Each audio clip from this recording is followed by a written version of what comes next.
Welcome to the National Newspaper Publishers Association's Let It Be Known. Otis Rolley is the new head of philanthropy and community impact at Wells Fargo and president of the Wells Fargo Foundation. In fact, the first Black president of the Wells Fargo Foundation. He is also, he's been elected to this position on a permanent basis by the foundation board. In his role, Otis currently oversees roughly $300 million in philanthropy, employee volunteerism, and giving, and the company's strategic vision on advancing social impact. Let us meet Otis Rolley. Good morning. Good morning. Thanks for joining the Black Press of America. Really, really appreciate it. And look, like I said, congratulations.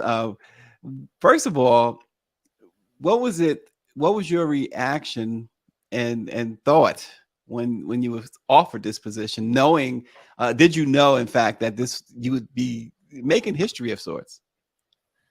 I did not know that I would be making history initially, and I did initially also had a somewhat cautious reaction to the opportunity, because there's been some challenges historically with Wells Fargo, particularly with the African American community.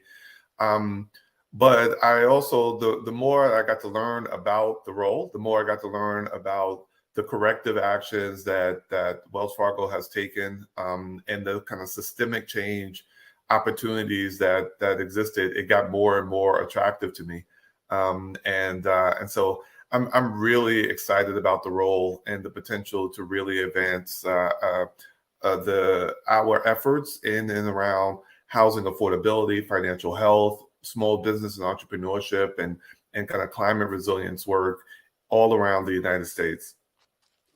Yeah, I like the fact that, I mean, you came right out of the gate acknowledging of course, some of the difficulties Wells Fargo has had when it comes to its relationship with the Black community. Certainly, the effort, we see it there, and this, sometimes some things are symbolic, but in this case, you see some real tangible things here making you the president. How did you become interested? You talk a lot about societal challenges, as I should say. How did you become interested in taking on societal challenges? Wow, it's so I grew up born and raised in Jersey City, New Jersey, a complex city in its own right, but also one of the most diverse cities per capita actually in the United States. But there was also just a lot of challenges in around the public high school that I went to, the lack of resources and access to opportunity there. And so from early on, I had just a real desire to kind of advance an equity agenda, learning and seeing some of the things that I did in high school, getting exposed to other high schools and other students, and seeing, hold on, wait, they've got a computer lab, we have a computer, right? Yeah. What's going on here in terms of access to resources, access to capital, access to opportunity. And so it started there. It started very young.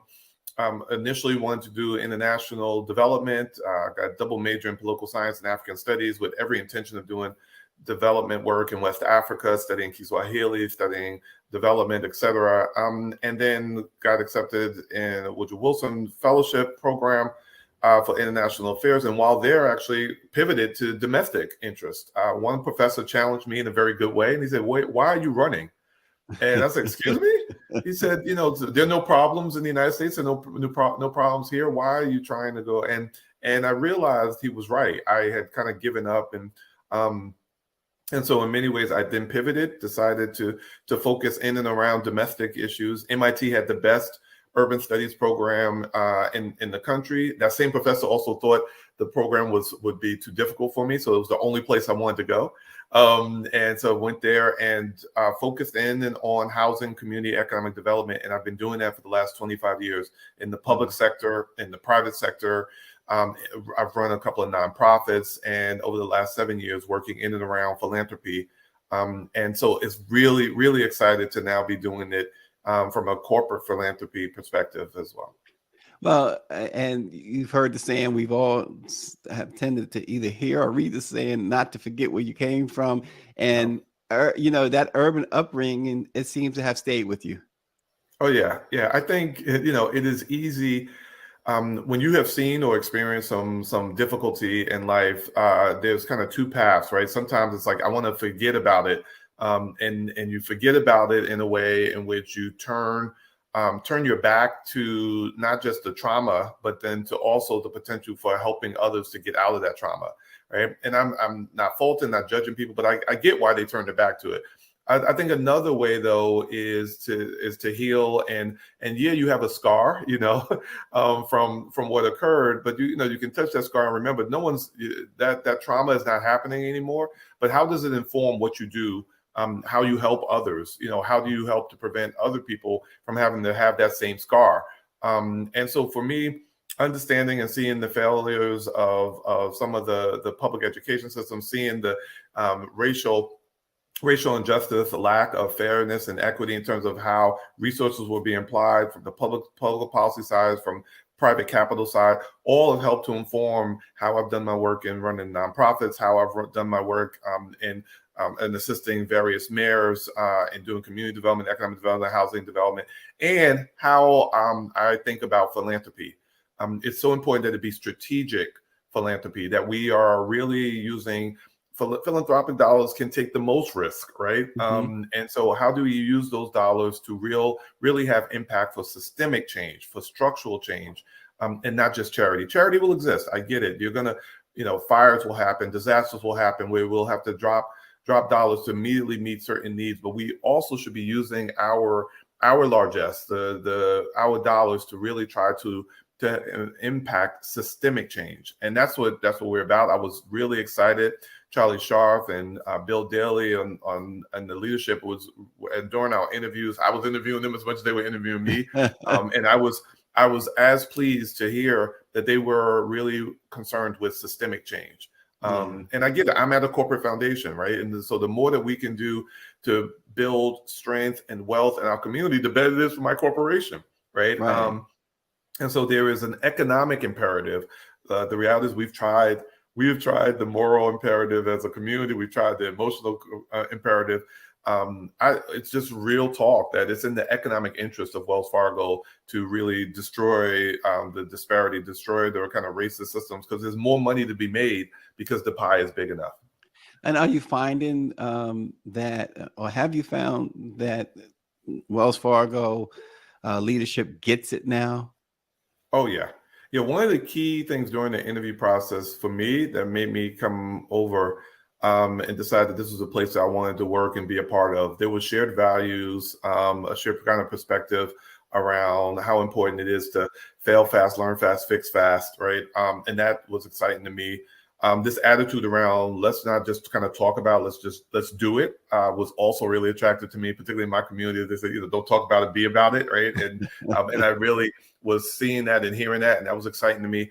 But there was one piece that really put it over the top, and that was we have within our operating committee, the leadership of the bank, is an operating committee member who's in charge of DSRI, which is our diversity, segments, representation, and inclusion. Right? And as you know, lots of corporations, lots of banks have a chief diversity officer, right, or a chief equity officer, right? And sadly, many of them, it's about checking a box, right? They make a lot of money, and they're usually really great individuals in and of themselves, but are you seeing real synergy within the bank or the corporation, right? And what I saw at Wells Fargo was that you had an individual who didn't just report into the chief executive officer, but he was actually part of the operating committee. They had a budget. They had a true staff. They have a true strategy, and they're interconnected throughout the various lines of business at the bank. That I challenge a lot of folks. You're not going to see that at a lot of other banks, if any, and you almost won't see it at all at most other corporations. Yeah. And so for me, that said to me, Wells was serious about advancing DEI.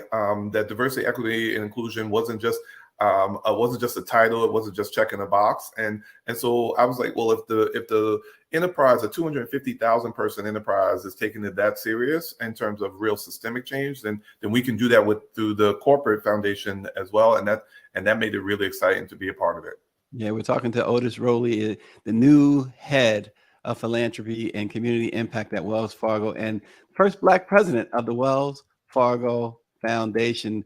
Again, we congratulate him on that. Otis, your career journey. Let's talk a little bit more about that, because it included, being in Baltimore, advocating for better housing and small business infrastructure across 5 different administrations.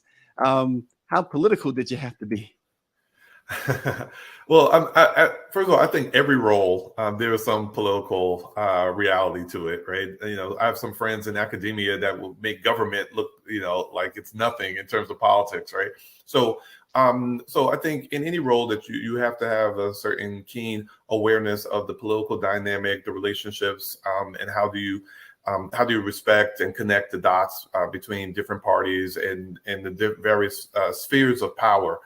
In Baltimore, I had the privilege of working under Mayor Schmoke, Mayor O'Malley, Mayor Dixon, in and around economic development, leading our city's plan department, helping to lead operations for the 5th largest public housing agency in the country, being the chief of staff to the mayor as well. All the very different roles, very different mayors, but all committed to the success of the city.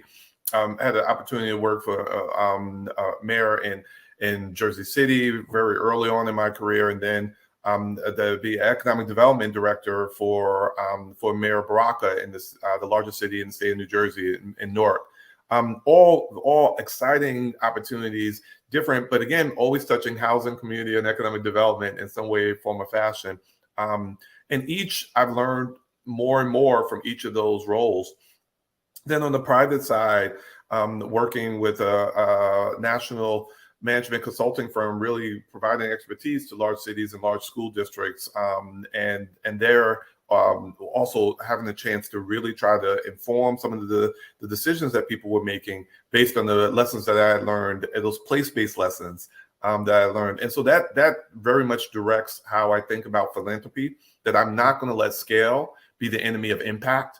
That there's a way that you can do things at the local and state and national level, and some of the successes that you see at the local level might not necessarily be scalable, but they are truly and still impactful in that community, in that neighborhood, in that city, and to respect that impact and see it that it has value. All those things I've learned throughout my career, doing the public side as well as the private side work. Yeah, in a Q&A that you did earlier, you noted that the company, Wells Fargo, knows that it has more work to do. When you think about that work, first of all,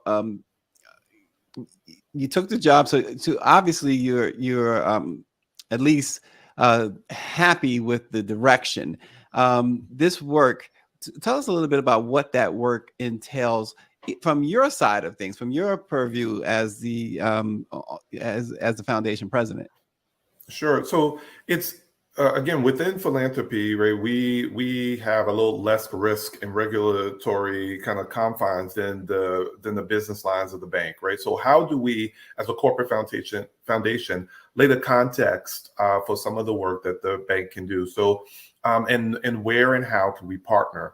So, for example, we have the Worth Initiative, part of our housing affordability work that we're doing at the foundation. Is a $60 million commitment. Worth stands for Wealth Opportunities Realized Through Homeownership.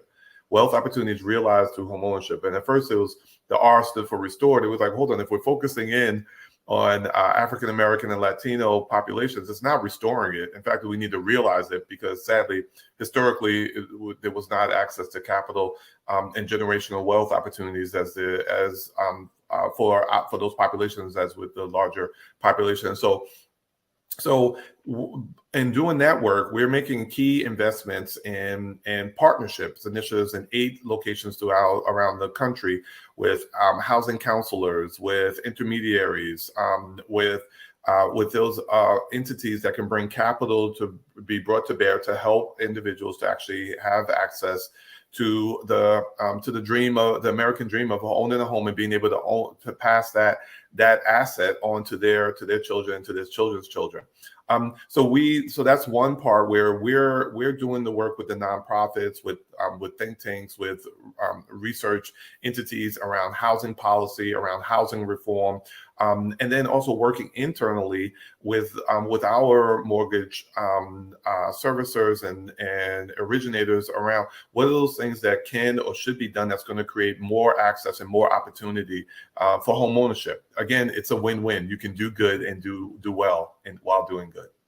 Well, and also, Otis, as you well know, and Wells Fargo knows, messaging and it's one thing to say, and you kind of alluded to earlier. You have this head of diversity inclusion, those type of things, and the moment you stop talking about George Floyd, or you stop talking about Breonna Taylor, when it's no longer the end thing, corporations pull out, right? Right. How are you reaching African Americans? Because that obviously is a target of Wells Fargo, and to repair that relationship, obviously it takes a long.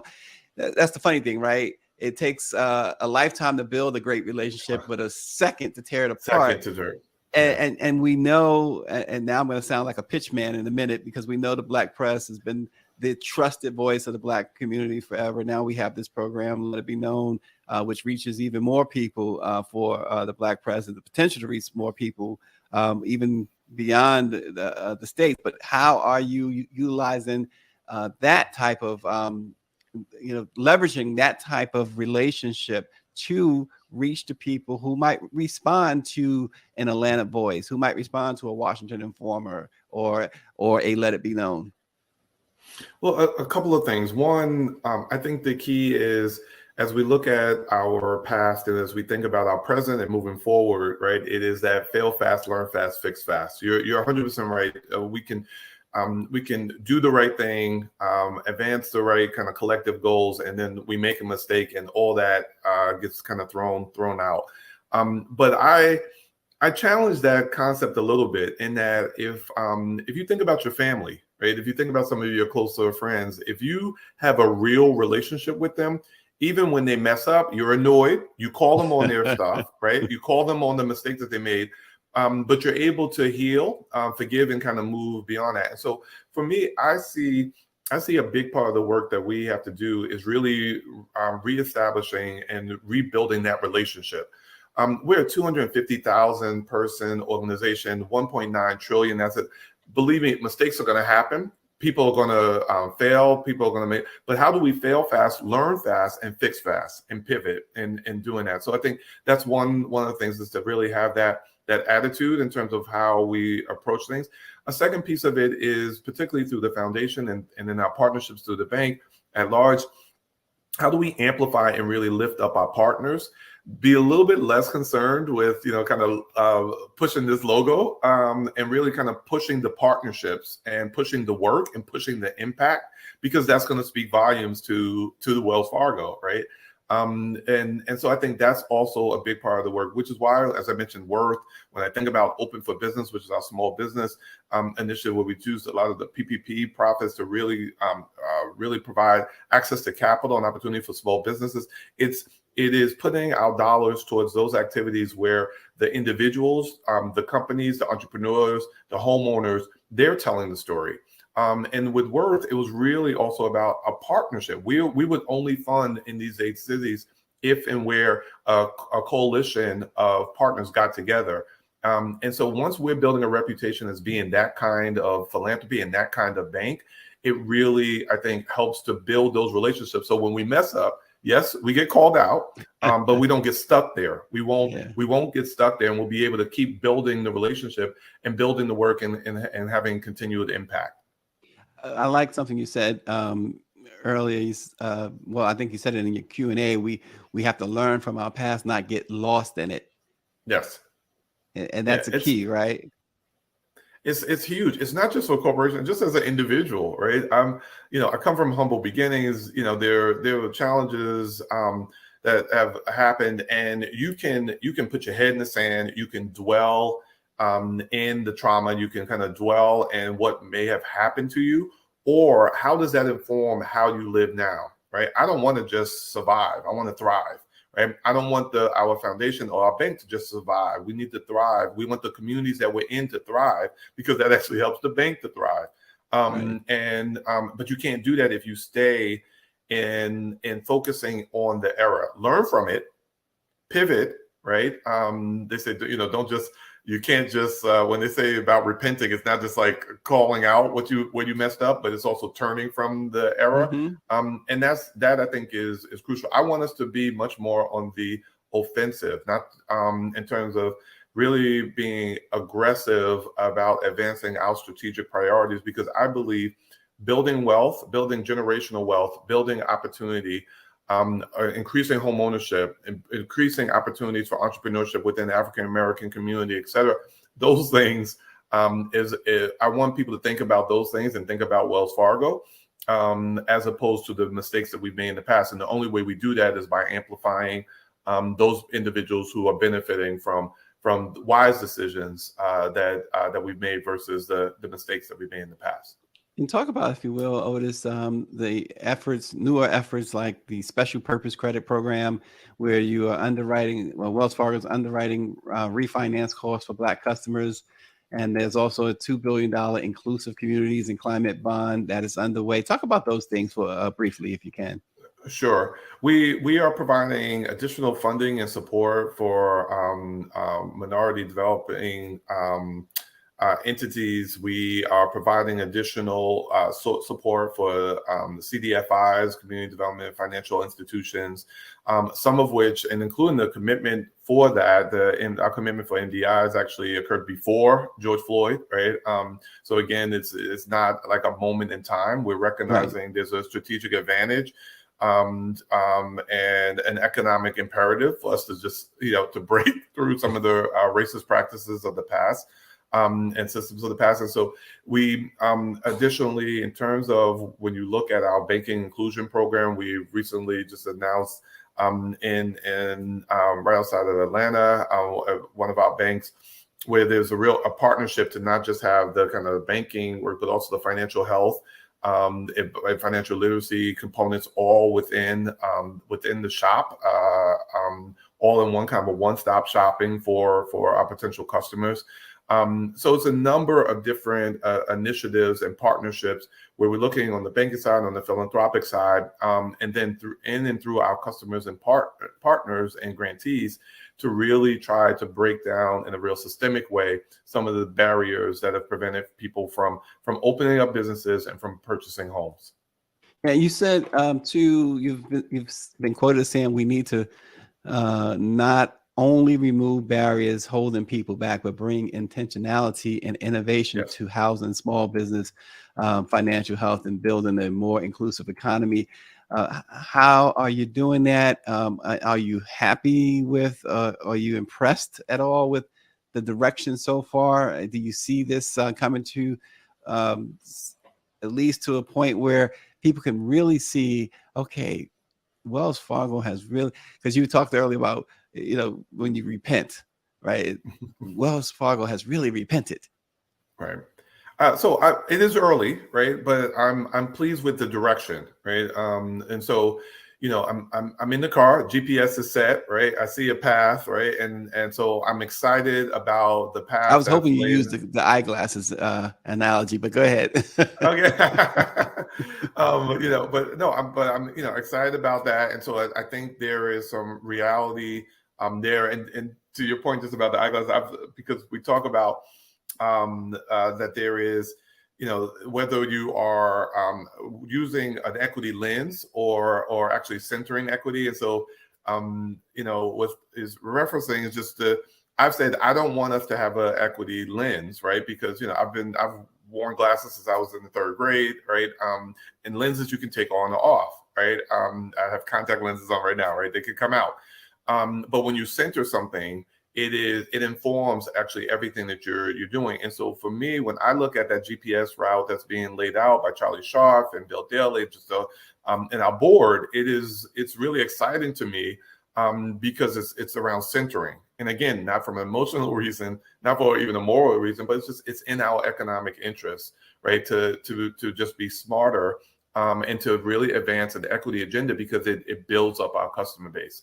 And so for me, that I'm seeing some of those things already. I mentioned DSRI. I see it in terms of how we are doing our grant writing. When I look at our research, and when we're pulling in data to better understand how we can have more impact from a policy standpoint, it's even in partnership with more do tanks than think tanks, right? Particularly in philanthropy. Oh my goodness, we will spend millions and millions of dollars on a paper, right? And it's like, some folks are starving right now, right? People need housing right now. And so not wasting a whole lot of time in over-diagnosing the problem, but really around problem solving. And that's where our dollars are going. Our research dollars are going towards more do tanks than think tanks. Our programmatic work is going towards partnerships where people are in places doing real work. That, I think, changes the narrative. And as we see more and more impact, over 150,000 kind of jobs secured through our Open for Business, grant making and support, all those types of things. When the impact starts rolling in, I think we will see more and more change, where folks are like, wow, Wells Fargo is centering equity in the work that we do. And make no mistake, right? You guys, your department, your branch, your found, you have a pretty substantial budget, right? Yes. Yeah. We do about $300 million in grant making through the foundation.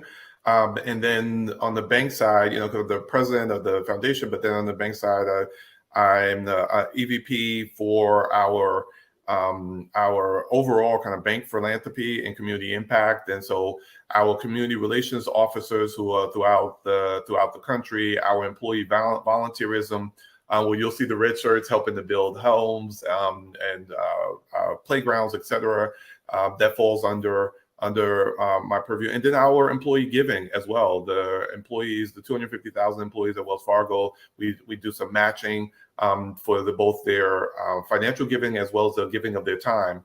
And so all that falls under the purview of my authority.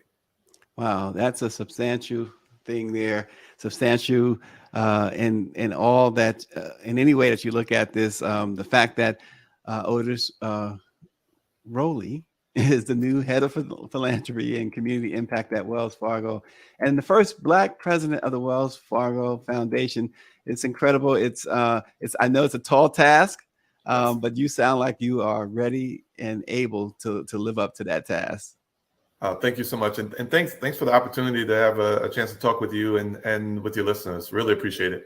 Absolutely. Black Press appreciates you. Thanks for joining the Black Press of America's Let It Be Known. Everyone, have a great day, and we will see you tomorrow. Take care now.